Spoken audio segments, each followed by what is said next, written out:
ኢትዮጵያ ላለፉት ዓመታት ወርቅ ቆፍራ አፈር ነው የምትሸጠው። ለመጀመሪያ ጊዜ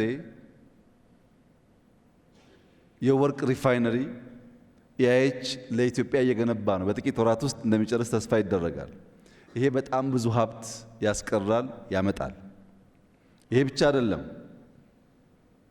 እስከ ዛሬ ድረስ ኢትዮጵያ ገንዘቧን የገንዘብ ኖቷን ፕሪንት የምታደርገው የተለያየ ሀገር በመሄድ ነው።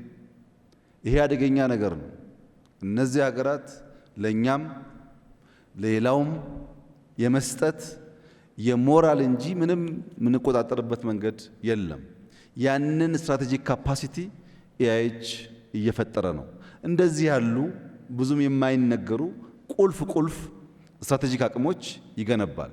ከዚህ በተጨማሪ ኢንፍራስትራክቸር ኢንቨስትመንት ላይ የኤርፖርቱን ጨምሮ ለትውልድ የሚሻገሩ ተቋማት እና ኢንቨስትመንቶች ያካሂዳል።